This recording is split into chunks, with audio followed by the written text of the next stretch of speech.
Hey there, welcome to episode 133 of the Let's Innovate for Vegas audio program. I am your host, Managing Director of the Innovate for Vegas Foundation, Dan Hugo.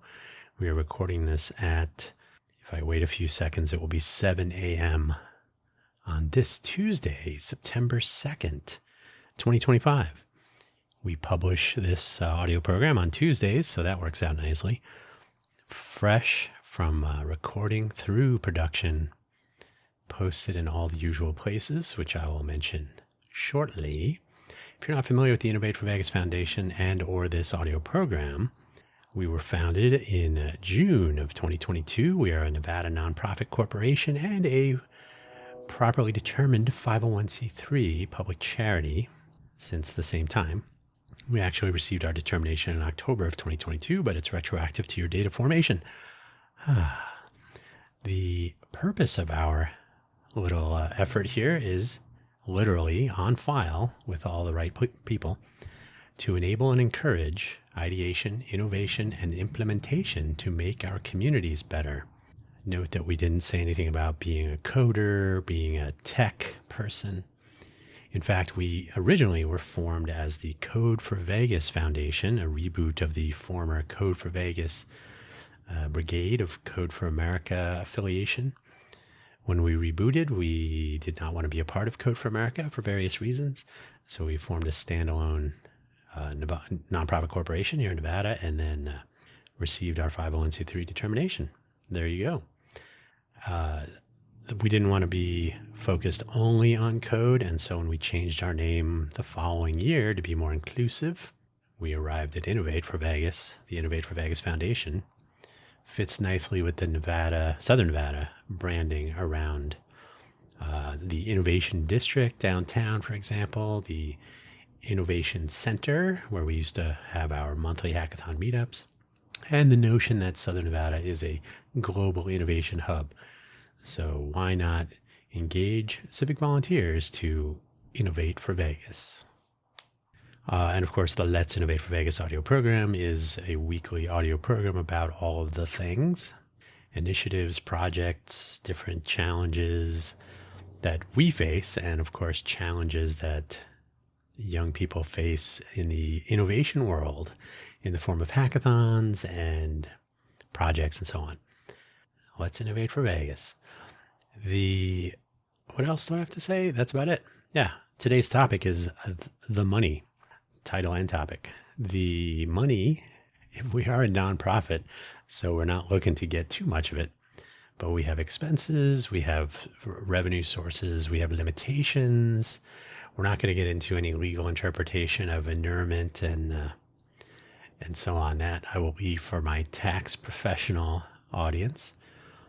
But just a little bit about how we're functioning, how we operate, and our fourth fiscal year, and how we can look at donation drivers and so on. So yeah, let's ponder those things together. If you can hear some road noise in the background, do remember that this is a production by a street, although it is indoors, which is nice. Hopefully wherever you found this audio program, and there are several places, you're able to locate the episode description, which contains the show notes, a summary of, it's one big sentence, a few links, and then we'll get on with it. So let us begin the summary of today's episode. We have talked about our all-volunteer organization, that we pay zero cash for hard work and dedication, relying instead on other forms of reward and return on investment, a personal ethos, if you will. Not to mention our look toward deploying volunteer initiatives externally for potential monetization. In other words, we have, and it's not very new. It's not a brand new idea. It's not very unusual. Volunteers work on open source projects, and as they become useful and functional, developed in concert with the members of our greater communities, the greater Vegas area, co-creation, the term you're looking for there, as we move forward with that. And if we can deploy our software projects as standalone, arm's length, I'll get into this more, entities that we can monetize, then of course, the people who work on them would be a part of that if they so choose. More on that soon. The links for today's episode, the usual four. I did mention that we are a nonprofit corporation, but we're also a civic volunteer organization. So our first website is the one we've had the whole time, innovateforvegas.org, innovate, F-O-R, Vegas, no spaces, innovateforvegas, period, O-R-G. Innovateforvegas.org is our site about our initiatives, our volunteers, documentation for our efforts, and so on and so on. That's where you would go if you were curious about what we're actually working on.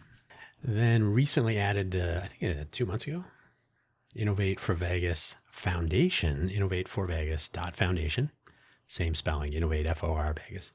That is intended to be our corporate website. Remember, we are a nonprofit corporation. To be published there is our bylaws, our finances, our board members. By the way, we're still looking for board members as I'm recording this today.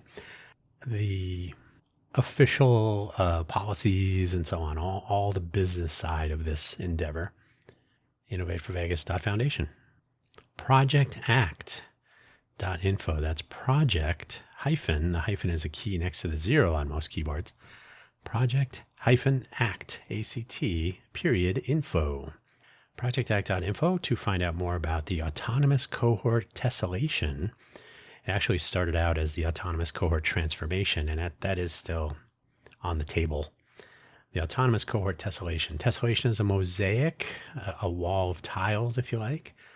Autonomous is on your own, unencumbered by external forces. And a cohort is a group of, from our perspective, one or more people. So a cohort, a group of one or more persons, people who want to act on their own and yet be discovered for the things they're working on. Projectact.info. There will be some other related websites, but that's the starting point to find out more about that. The website, as I'm recording this today, very ugly. That's on the to-do list, but it's not been getting so much attention recently.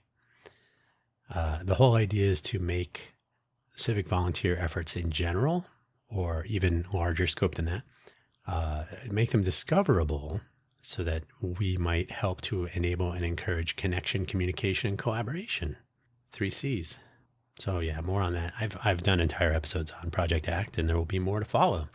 And finally, agileforvolunteers.org, agile, F-O-R, volunteers, agileforvolunteers.org. This is an initiative we are starting with internally to sort of reimagine the original agile methodology that was developed by and for programmers, and again, reimagine it for non-programmers and programmers. Any volunteer working on any of our initiatives, component projects, to take part in a whole team approach, the user story method, for describing what we want to accomplish, but not overly specifying what it is, so that we can be open to new ideas by volunteers as they join and perhaps depart or are in and out. That's how civic volunteerism works. It's not a full-time job. So everything is geared towards that notion. And then if we can actually establish sort of a working, practical version of this, we'll call it a system, then it is, of course, open for others to try out and to extend and so on. So agileforvolunteers.org points to the GitHub stuff. agileforvolunteers.org. I could bore you with links to the IRS website around the 501A section, the 501c3 specifics for we are a public charity. We're not a church or educational organization. I could tell you about fiscal sponsorship. All that stuff's available on the IRS website, or it was last time I looked. And you're welcome to check that stuff out if you are pursuing any sort of a charity or charitable endeavor. In the meantime, let's get started so we can get finished on this lovely Tuesday. First of all, a little bit of history. I kind of touched on this already for those who have heard the story either in previous episodes or the very brief rundown at the beginning of this episode. My apologies. For newcomers, we rebooted Code for Vegas as Code for Vegas Foundation. Code for Vegas was a part of or affiliated with Code for America 12 years ago, I think it was. 10 to 12 years ago. So it had been shut down formally. And so we were rebooting the Code for Vegas Foundation. First forming the Nevada Nonprofit Corporation in June of 2022. I think it was June 16th. I don't keep that number in my head, but I think it is June 16th. Then obtaining our 501c3 determination in October of the same year, thanks to the 1023EZ filing, which is much quicker than a normal 1023, in case you're considering this path. And it was quite painless. The original Code for Vegas was affiliated with Code for America, as I mentioned. I think it was before the Brigade program was formalized, so I think it was in the early days. We had this, and by the way, Code for America and Code for Vegas were working with the city of Las Vegas on the city's open data deployment, which is still functional today. We had decided to go independent and eschew even fiscal sponsorship, so we formed our standalone organization rather than trying to rejoin Code for America in any way or to rely on a third party for our nonprofit, for our charitable, tax exempt, tax deductible donation path and so on. So we were off on our own. Now that we have had 3 fiscal years fly by, according to the 1023EZ rule of $50,000 capped gross receipts per year, which we never came anywhere near, we can get on with the business of civic volunteerism. Okay. So for the first 3 years, not that we were going to be hitting that $50,000 annual receipt cap, but for our first 3 years, especially in the first year, we wanted to build the organization basically from the ground up, sort of a reboot, as I said, since it had been some time since Code for Vegas was operating with anyone having any idea what it was. Back when the City of Las Vegas Open Data Project was coming together, and it still is operational, as I said, more people were familiar with it. More people were aware, hands-on or in the first or second person, that this organization existed and what they were accomplishing. But we had a chicken and egg problem of sorts. One of the questions I grew tired of hearing, is there free food, was an indication that people who might show up once to one of our monthly hackathon meetups might not return. And that was in fact the case, especially if they were coming for snacks. I used to tell people that if you're coming for free food, this just maybe not for you. The food will come for you. That is, once we're doing stuff and once you are really a part of what we're trying to accomplish, then we can think about trying to get some sponsored victuals of some sort. It is profoundly difficult to get donations of any sort or any sort of sponsor funding for an empty room, as you might imagine. So it became important to show some sort of progress, some form of completion, to provide some basis for asking potential sponsors to make those victuals happen. Hey, do you want to be a sponsor? We have no one showing up. Where do we send the money? Now, let me interrupt myself briefly. We did have people coming to our monthly hackathon meetups. It never got above 15. We had more people showing up to the rally at Tech Alley that we were holding, where we kind of talk about what we were trying to accomplish. And I believe a lot of people believe that was participation. It was really more of a, if you've ever been to one of those timeshare presentations, here are all the benefits that you might enjoy. But the point was to make people aware of what we were doing, maybe even show off some of the accomplishments, some of our progress. But because people were not participating in the hackathon meetup itself, they were only coming to the rally at Tech Alley. By the way, Tech Alley has free food. Hey, see how that works? We weren't actually getting anywhere. So as the numbers fell, the number of people who were participating is a strong word. We'll say showing up at our monthly hackathon meetup. And by the way, this was at the International Innovation Center downtown. It was gratis, thanks to Don Jacobson, who is no longer working at the City of Las Vegas, which means the last of our supportive staffers no longer with us. Tragically unfortunate.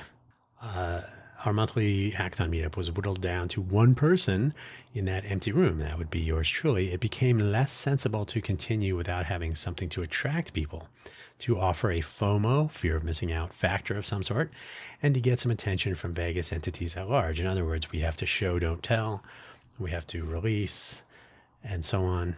And that falls to the people who are spending the most time and have the most proactive interest. That number is very small. So progress is glacial, but progress nonetheless. So there are homeostatic expenses. Homeostasis is the maintenance of a state. Homeostasis, essentially, you can think of it as maintaining a body temperature, maintaining core functionality. So as part of our low expenses, part of our low expenses is being an all volunteer organization. Now, we don't have to pay people. We don't have any 1099 or W-2 filings to deal with. We don't have to write checks. So we don't have much money in our bank account. No need. So that is, I personally take no money. We pay no money to board members and other members of our governance. And of course, everyone participating in our initiatives is a civic volunteer, period. It's important that people who do participate derive some other value than cash in hand for this specific effort. Now, I have gone into detail previously about the business model for our initiatives, which is similar to other open source foundation efforts. So this is not a brand new notion out of the clear blue sky. With the possibility of spinning off initiatives for revenue generation at arm's length, with participation, of course, by the original participants, if they so desire. So I touched on this already. The notion would be, suppose we started a Las Vegas weather website. We wrote the code, we have this open source project that's running, and we deploy it as like checktheweather.vegas or something. Well, that would not necessarily, well, it could be a project website or, a deployment of the foundation, and we could use it for fundraising. We could also spin off a external company that could manage that website and make for-profit revenue and then actually pay people. We could do a mixture of those things. That is, one effort might make sense to keep as a foundation deployment that could help to fund our efforts. Others might be better as spin-offs. So for example, one of my favorite initiatives is our open transit initiative. If we actually made progress on a functional deployment of tools for the users, consumers of public transit services, mass transit, for example, our mass transit, but if it could be used elsewhere, we could literally spin off the development or continued support of that initiative for commercial customers like our very own RTC SNV, the Regional Transportation Commission of Southern Nevada, so that they could pay for support and continue development. So that would enable us to form or basically support an external company and pay people to work on continuing development while maintaining the open source volunteer effort. It sounds complicated, but it is not, because I said so. We pay annual fees, but not too many. We pay our $50 annual list fee to the Nevada Secretary of State at the end of each fiscal year, so June 30th.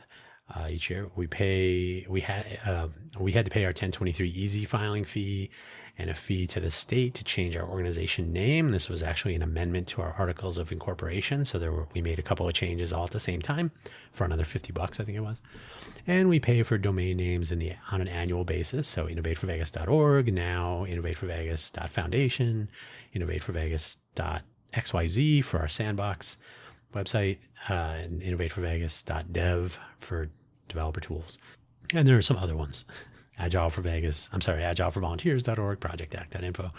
So we own these domains. We're actually moving to a lower cost registrar to save a little bit more money. We take advantage of free hosting solutions whenever possible. So for example, our innovateforvegas.org and .foundation and projectact.info and agileforvolunteers.org sites are hosted on GitHub as GitHub pages, free of charge. Once we received our 501c3 determination, we became eligible for services like Google Workspace for nonprofits, Canva for nonprofits, GitHub Teams, and GitHub Teams for nonprofits, which we actually had been using long before they made a formal announcement recently. So that's nice. And a couple of others. And I know some people don't care for Google. Some people don't care for GitHub. I will simply say that the price is right for our budget and our needs. They are useful tools. Would I like to self-host more and have a little bit more control over things? Of course. Will we move down that road? Perhaps. And a couple of other services. We have reduced surcharges on Stripe charges for donations. So we have our donation button that will take credit card payments through Stripe. And we have free banking services. That's pretty easy to do lately. Mercury, by the way, mercury.com. That's not an advertisement, but it is a useful service. They have treated us like a much larger entity than we are. So that's nice and totally free. Basically, we proactively leverage nonprofit benefits wherever possible to save money. By the way, most of the time, any quote for nonprofits service, Google Workspace for Nonprofits is my favorite example. The service offering is actually only for determined 501c3 entities. You cannot be pending determination. You cannot be, hey, we're going to file our paperwork. They'll be like, great, you have to pay subscription fees in the meantime. So we did start by establishing our Google Workspace accounts and usernames and email and document storage and whatnot, and paid out of pocket initially to get up and running, but then eventually, and they don't refund anything, by the way, in case you're wondering. So once we received our determination, we did all the things with, what is it called? TechSoup, I think it is. It's an entity that basically brokers nonprofit services in some cases. So yeah, Google Workspace for Nonprofits was a little bit of effort, but GitHub, on the other hand, you don't even have to be an actual charity. They are actually absolutely willing to talk, at least, to just straight nonprofits. So we had that right out the gate. And then once we became a public charity, that was pretty easy. It took a long time to receive the service assignment, but GitHub Teams is actually pretty useful. Self-hosting would be more useful, but we'll get there eventually when we need it. But yeah, read the fine print if you are considering pursuit of any for nonprofit services usage for your own endeavors. So year 4, and this is kind of weird. So since we formed in June of 2022 and our fiscal year ended immediately, so we're looking at 23, 24, 24, 25, 22, 23, 23, 24, 24, 25 as our fiscal years. So that's 3. So it's strange that our fiscal year falls in the middle of the year. It's not strange to most people who do finance, but for the longest time, I was thinking, this is year 4, right? But we have filed 3 990s. So that works for me. There are some ideas on the table that might work as donation drivers to help get some attention and possibly motivate those donations, which again, we haven't needed thus far, but I will say that for the first couple of years, the thought had crossed my mind that, what if we deploy something that has expenses that exceed that $50,000 cap? We wouldn't be able to take enough donations and comply with our 1023 easy filing. And there's all kinds of, let's just say, guess correctly. Or we would basically have to create like a subsidiary and file 1023 and go for it. It was not easier, but given the scale and scope of our operations, this has all worked out. But donation drivers to help sort of get the ball rolling on larger, more expansive notions as we continue the march towards a smarter smart city, for example. Not to monetize the initiative efforts. That's not what I'm talking about. We talked about the business model of spin-offs and whatnot. But we can help try to get some attention and possibly motivate those donations, which would help the overall initiative plans we have. So yeah, the scope and grandeur of our future plans. But to deploy, for example, an open source decentralized social networking tool called Mastodon, if you are a user of Instagram Threads, they use something similar, but Mastodon is already under active development, and which implements relevant parts of the ActivityPub protocol, which Threads does as well, which means anything we deploy in software that uses ActivityPub should interoperate with Mastodon. Piece of cake. Our MyMuni and Welcome initiatives basically would interoperate through the ActivityPub, ActivityStream, ActivityPub protocol, ActivityStream objects, and so on. So yeah, piece of cake. That's a software example. Online deployments will incur costs, of course, so we need to be careful about what we deploy there and not fall into a loss trap. Like, we've received $10 donations in our bill this month for cloud or server services in general. $5,000. That's no good. We can also conduct your typical fundraising activities like selling t-shirts or stickers, or we could work with other entities on fundraising collaborations. A favorite being donations by mobile food vendors, also known as food truck owners. In conjunction with a hackathon or similar event, we might hold some sort of innovation thing. This is still on the drawing board, but it is a possibility. I will point out that I was sort of a co-founder and like the managing director of the Nevada Mobile Vendors Association, which was a business league for food trucks. I have a lot of background with food trucks, so that's sort of a starting point for that notion. There are other ways to go about that, but certainly something on the table. So that would be an interesting fundraiser or fundraising effort. While our gross receipt cap is no longer applicable, we are not necessarily planning to accumulate cash for no reason. Careful accounting of any initiative-related expenses and planned expenses in general would set the targets for fundraising and donation driving in general. This is where having donation drivers established can come in handy, and if we do end up accumulating cash, we leave it where it is until we need it. And maybe at that point, we will have more going on. Wouldn't that be nice? And as I'll get to later, there are other things that we can do as sponsors ourselves. So I'll get to that. But if we did have reserves, extra money, we're not sure what to do with it, we have some ideas. Sponsors are more of a formal relationship as opposed to donations, which can occur once on a recurring basis, usually from an individual. Sponsors are probably businesses, possibly municipal partner or municipal entities, may or may not be partners, depending on the sponsor relationship. But sponsors are an interesting proposition because we design our own initiatives, we have thus far anyway, so that they do not end if or when a sponsor might end sponsorship for whatever reason. Looking around in our early days, we could see a lot of archived projects from Code for America brigades or former brigades. So our plans have been to keep, and again, we're an independent entity, so we were not part of Code for America. We're not part of something else. We're a standalone cohort, nonprofit corporation, actually. So our plans have been to keep our initiatives independent of external sponsorship and dependence wherever possible. Wherever and whenever possible.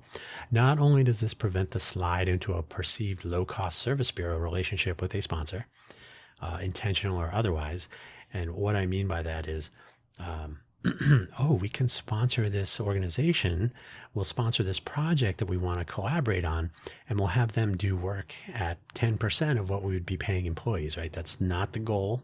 It's not what we're trying to accomplish. So that is to be avoided. But we maintain ownership of our civic volunteer efforts, not subject to changes in plans that might lead to those archived end-of-life projects, nor frankly to undo, not UNDUE, undue influence over the implementation of our initiative. So in other words, we don't necessarily want to have a sponsoring entity exert too much influence other than normal, insightful input, but exert, because then we run the risk of creating products for other companies. And that's not our goal. Not as the nonprofit Innovate for Vegas Foundation, possibly as spin-off entities. That's down the road. So generally the sponsor relationship would have to be sort of foundation sponsor, not project or initiative sponsor. There's a hyphen in there somewhere. More likely a sponsor relationship, let me fix a little typo here. Okay. More likely a sponsor relationship would revolve around events like hackathons or co-creation meetups or similar, so that the events themselves are sponsored, not the civic volunteer effort, if we were going to be initiative oriented. So if that makes sense, we would basically not have the initiative itself sponsored, just the surrounding in-person engagements, hackathons, and so on.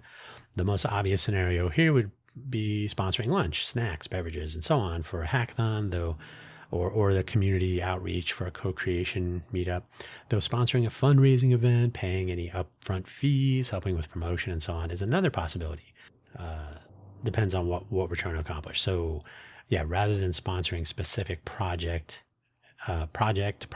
within an initiative or within a collection of initiatives, we can work with sponsors on the supporting infrastructure and the supporting efforts to engage with our greater communities and so on. Of course, the top level sponsor relationship is the most obvious. We see the logos at the bottom of various websites. Thank you to our sponsors, thank you to our partners, etc. Maybe tiered with a gold and silver level, whatever the case may be. And this is something that would have made sense up front when we first got started. If we had people that understood what the notion of a civic volunteer organization was and what they try to accomplish in general and what had been accomplished as the original code for Vegas here in the greater Vegas area and so on, that was a steep hill to climb. So now I think it might make more sense as we roll out some of our initiatives eventually so that there is something tangible to sponsor. So rather than just having sponsors for the fact that we exist, the pitch will be better if we say, here's what we've accomplished, and if you'd like to be a part of this moving forward, you can sponsor our foundation. The old chicken and egg problem again. If we have sponsors but have nothing to show, it becomes a tougher sell, and tight economic times would make less sense to maintain sponsors, money flowing to our organization if we aren't sort of demonstrating some sort of results. If we have something to show and tell about, on the other hand, sponsors can attach their backing to some outcome. They could even, hey, we sponsor this foundation of civic volunteers, and here's one of the things that we're excited to have them launch, the Open Transit Initiative, etc. Right?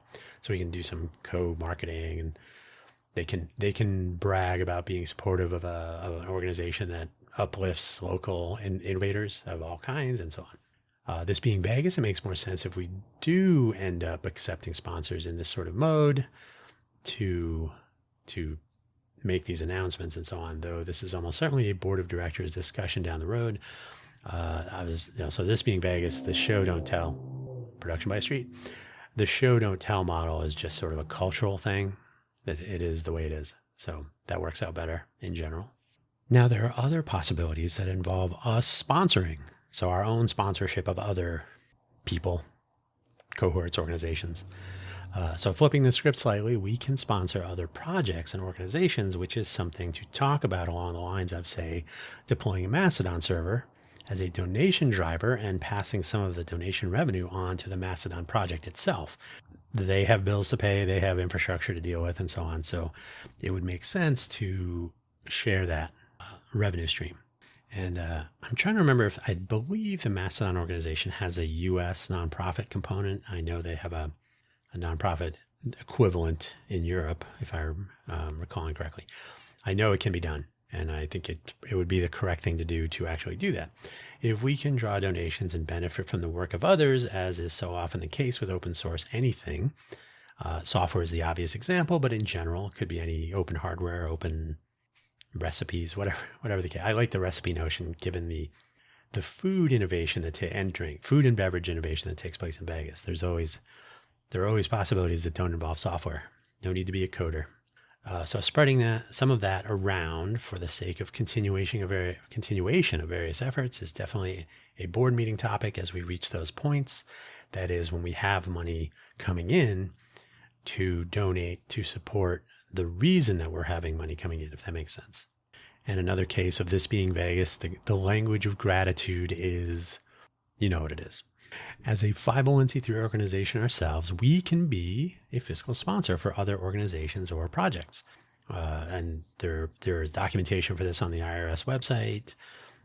We can be a fiscal sponsor for an actual, like maybe an entity that is going to become a nonprofit at some point. So during the interval, especially if they're doing a 1023 normal, which the filing process can take several months instead of like 60 days, which I think is the case with a 1023 easy. So we could be a fiscal sponsor for a nascent nonprofit charity organization, or we can be a fiscal sponsor for projects that is shorter lived. They don't intend to become a standalone nonprofit entity with a 501c3 determination, but they could be some initiative team or something. And that I'll get to that in the third bullet item here. So this is true. Oh, sorry. So we actually already do this for Project Act. That's what I was going to say. The Project Act initiative is a standalone GitHub entity organization. And as we produce some output there, it'll appear as part of Project Act. The Project Act initiative as an organization is fiscally sponsored by Innovator Vegas Foundation.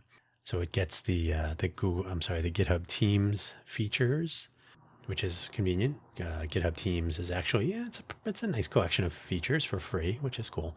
It's not getting much volunteer time at the moment. This is true of most of our initiatives that I am not working on, unfortunately. So I only have 2 hands and 1 keyboard. There is an aspect of this that I'm actually looking into whereby we might have external cohorts that could receive community donations through our organization. But in general, we can fill a fiscal sponsor role. And in keeping with our views on collaboration, there would be no additional fees tacked on, other than the actual fees of the card processing or other such things. So this would be Project Act could very well spin off to be its own thing. I don't know if that would be completely practical or useful, but it could. But looking at fiscally sponsoring teams working on projects for shorter periods of time, they don't actually intend to persist across fiscal years or anything. They're working on a project. They would like to receive donations from the greater communities, the public at large, to be able to accept tax-deductible donations may be advantageous, so we can facilitate that. And in some cases, organizations that act as formal fiscal sponsoring entities will tack on fees for maintenance of their services, but on the scale that we're pondering, this seems unlikely. So no additional fees. Board of directors, when we have more directors seated, we can establish a written policy on that. And third item, I had not actually thought about this before I was writing my notes for today's episode. I hadn't really thought about how it would work until just now. When I was writing this, which was not just now, but just now then. Consider this speculation in that regard, but where it would be a great thing if we could sponsor individuals and teams to take part in various challenges. The NASA Space Apps Challenge is coming up, as is the U.S. Congressional Apps Challenge. Those are in October. But there are many more and probably better examples. So those are just 2 I always keep in my mental Rolodex. Where costs to register or any other expenses could be funded through public sponsorship via our fiscal sponsorship of the team or teams in question. I think this would work. But here again, a policy based on a discussion with our board of directors and, of course, some consultation with some knowledgeable tax professionals. Hopefully they'd be willing to donate a little time to this notion. We'll be on the agenda for this one in the coming months. The school year has just started here in Vegas, here in Clark County, the Clark County School District. So we'll see how we can align that notion with student groups that might not otherwise have a charity wrapper around their fundraising needs for the pursuit of challenges, which I usually consider to be like external hackathons, usually with some sort of prizes attached, sponsored by big companies, big entities like NASA and the Congress of the U.S. They're good for something, I guess. That was a joke. Finally, we're coming to the end, I promise. The disclosure section. So we're coming to the end. Don't worry, we're almost there. We do, of course, need to disclose our finances as a 501c3 nonprofit organization, 501c3, an IRS federal designation, nonprofit, a state designation for the nature of our corporation. So we're a 501c3, public charity, Nevada nonprofit corporation. People will often use those interchangeably, but just to be pedantic. Thus far, we have not come anywhere near that $50,000 annual gross receipts cap. More like about 0.5% of that cap, which is impressive, I suppose. If we include very little in the way of external donations and some support from those of us looking after those fees. So, $50 here. I think for the 2024, 2025 fiscal year, we received something like $38 in donations. I think it was from students in South America, I think. So it was $1 donations from like a bunch of people minus the fees for Stripe. Even though they're reduced, a big chunk of $1 gets taken out in fees. I believe it's 25 cents plus 2.3%, something like this. So yeah, that's about 40 cents, 47 cents. It was somewhere in there. Yeah, $1 donations. But hey, every little bit, right? So those should be disclosed, but at 38, I think it was $37 and change or something. That's not very exciting, but yeah, we have the record. So coming up with a formal disclosure structure is a thing. As we move into this year and forward, if we do happen to see more regular and perhaps larger value donations, maybe $2, open financial disclosures is on the menu, of course. That's, per donation and with the associated attestation or credit given, if you like. And in fact, this would be a great infrastructure project, part of our infrastructure initiative, a component of our internal infrastructure needs. So infrastructure, things like websites, cloud configurations, internal documentation, etc. So we could embed donor info for shout outs and of course for our accounting disclosures at any point in time. So at any moment, anyone who's curious should be able to see that we have received, $2.48 in net donations. We haven't actually gotten that much this year for our new fiscal year, but fingers crossed. Finally, our 990 tax return filings have been of the so-called postcard variety, and these are actually opaque, and that is merely for reporting under $50,000 during the fiscal year in question. So the postcard, super simple, check a box. Oh, did you make less than $50,000 in gross receipts? Yes. Okay, you're good.